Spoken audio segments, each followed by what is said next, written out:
Okay, let's go.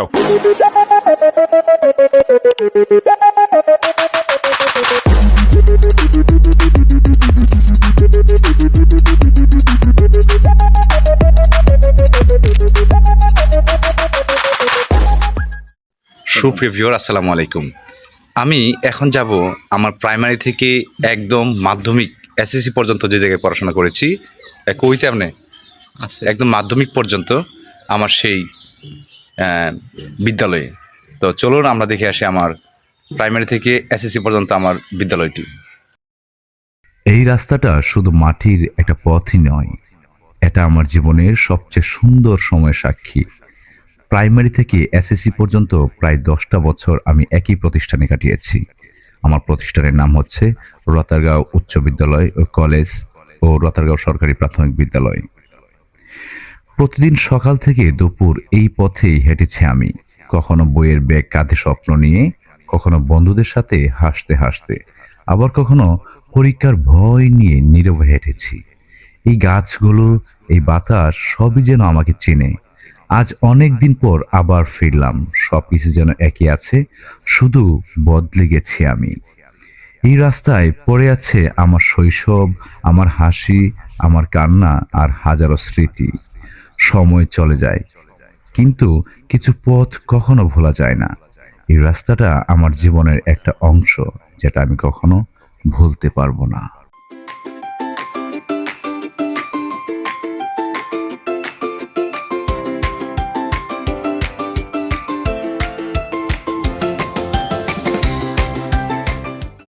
এই দোকানটা আপনি দেখতে পাচ্ছেন, এই দোকানের সাথে আমার অনেক স্মৃতি জড়িয়ে আছে। দোকানে রয়েছেন বস কাউসার আহমেদ ভাই। কেমন আছেন? দেখান, দোকান থেকে দেখান ভাই। দাঁড়াইতেই নাহলে হইতো না। এই তো সুন্দর। তো এই কাউসার ভাইয়ের সাথে মানে অজস্র স্মৃতি, মানে এটা বলার বাহিরে। বস ঠিক বলছি কিনা? বহুত স্মৃতি।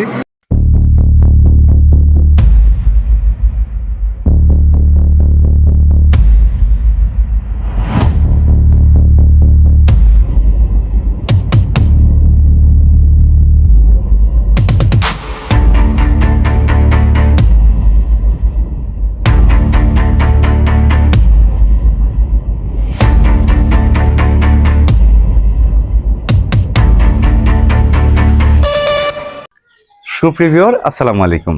আমি এই মুহূর্তে দাঁড়িয়ে আছি রতারগাঁও উচ্চ বিদ্যালয় ও কলেজে, যেখানে আমার ষষ্ঠ শ্রেণী থেকে একদম দশম শ্রেণী পর্যন্ত আমি এখানে আমার এসএসসি কমপ্লিট করেছি। সত্যি কথা বলতে প্রত্যেকটা স্টুডেন্টের এবং প্রত্যেকটা শিক্ষার্থীর তার আবেগের জায়গাটাই হচ্ছে তার শিক্ষা প্রতিষ্ঠান, যেখানে সে ষষ্ঠ শ্রেণী থেকে দশম শ্রেণী পর্যন্ত পড়াশোনা করেছে। আরেকটা কথা না বললে নয়, আমি এখানে শুধু ষষ্ঠ শ্রেণী থেকে দশম শ্রেণীতে পড়েছি, বিষয়টা এরকম নয়। আমি ক্লাস 1 থেকে দশম শ্রেণী পর্যন্ত আমি এখানে পড়াশোনা করেছি। আপনারা ইতিমধ্যে দেখতে পাচ্ছেন আমি অলরেডি আমার রতারগাঁও উচ্চ বিদ্যালয় কলেজের মধ্যে পড়াশোনা করেছি, যে স্কুলটি স্থাপিত হয়েছে 1963 খ্রিস্টাব্দে। তো আমি চলে যাব আমার মেইন অফিসে, যখন আমরা পড়াশোনা করেছি সেই বিল্ডিং এর দিকে। আমি আস্তে আস্তে ঘুরে দেখাচ্ছি। আমাদের মেইন অফিসটা ছিল এই বিল্ডিং এর এই প্রথম এই যে 3টি দরজা দেখা যাচ্ছে। আপনি একটু আসেন সামনে। এখানে এই বিল্ডিং এর 2 থেকে 3টি রুমে ছিল আমাদের অফিস, যেখানে আমাদের শ্রদ্ধেয় স্যারেরা তাদের স্টাফ রুম এবং হেড স্যারের রুম ছিল। এই প্রতিষ্ঠানের হেড স্যারের নাম ছিল, যিনি এখনো রয়েছেন, আমার শ্রদ্ধেয় স্যার জনাব মহসিন আহমদ ইয়াসিন স্যার। তারই সাথে আমাদের সাথে আরো অনেক শিক্ষক ছিল এই প্রতিষ্ঠানে, যাদের সাথে অনেক ভালোবাসা এবং আনন্দ এবং মায়ায় জড়ানো অনেক সময় কাটিয়েছি। ভিতরে যেতে যেতে আরেকটা কথা না বললেই নয়, এই যে ক্লাসরুমটি দেখতে পাচ্ছেন, এটা ছিল আমার 7ম শ্রেণীর রুম।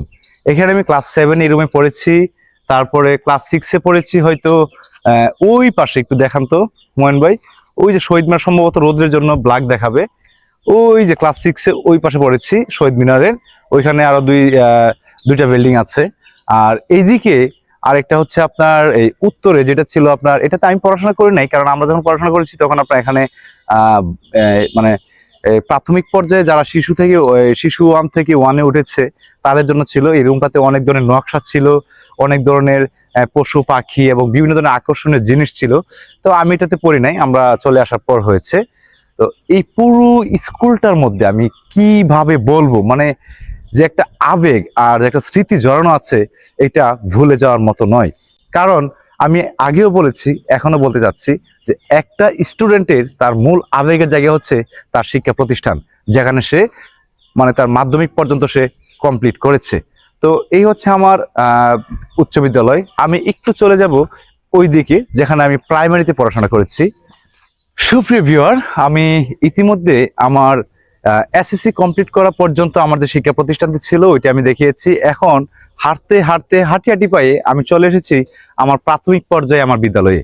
এই যে বিল্ডিংটি দেখতে পাচ্ছেন, এই পুরো বিল্ডিংটি হচ্ছে আমার প্রথম শ্রেণী থেকে পঞ্চম শ্রেণী পর্যন্ত আমার অধ্যয়ন করা প্রতিষ্ঠান। তো এইখানে আমি যখন পড়াশোনা করেছি তখন এখানে প্রধান শিক্ষক হিসেবে ছিলেন আব্দুল রশিদ স্যার। স্যার মারা গিয়েছেন, আল্লাহ ওনাকে জান্নাতুল ফেরদৌস দান করুক। এখন স্যারের সাথেও আমার অনেক স্মৃতি জড়িয়ে ছিল। কিভাবে ছিল, আমরা যখন ছোটবেলায় পড়াশোনা করার সময় উপবৃত্তি দিত, তো ওই উপবৃত্তিতে স্যার আমাকে যে কোনো কাজেই হোক, যে কোনো কাজে, স্কুলে যে কোনো কাজে আমাকে স্যার ডাকতেন। এবং এই রুমটা এখানে যে দেখতে পাচ্ছেন, এখানে কিন্তু দুইটা পার্ট করা রুম। এখানে একটা গেট আছে, এই পাশে এই পাশে, এই গেটটার মধ্যে উপবৃত্তি দিত মোটামুটি কয়েকটি স্কুল মিলিয়ে। তো আমরা করতাম কি, এই যে রুমটা ছিল পঞ্চম শ্রেণীতে যখন পড়াশোনা করি তখন এই রুমের মধ্যে আমাদের ছিল হোস্টেল রুম প্লাস ক্লাসরুম। এখানে আমরা রাতে কাটিয়েছি, রাতে থেকেছি, অনেক সময় পার করেছি। এবং এখানে ছিল শ্রেণীকক্ষ, আর ওইটা ছিল অফিস রুম। এটা আগের থেকে অনেকটা মডিফাই করে ফেলেছে, আমাদের কালে যেরকম ছিল এরকম এখন আর নাই, অনেকটা মডিফাই হয়ে গেছে। আর এই বিল্ডিংটি একদম তৎকালীন অনেক আগের থেকে এই বিল্ডিংটি ছিল, তার সাথে আরো কিছু অ্যাড করেছে। হুমায়ুন ভাই একটু সামনে আসেন। এইখানে এই যে জিনিসটা আমরা দেখতে পাচ্ছি, এটা হচ্ছে আমাদের সময় এই জিনিসটা এখানে ছিল না। এখানে একটা কল ছিল আমার জানা মতে। ও হ্যাঁ, এই যে এই যে এই যে এই যে এই যে এই যে কলটা, এই কল থেকে আমরা কি করতাম, পানি খেতাম।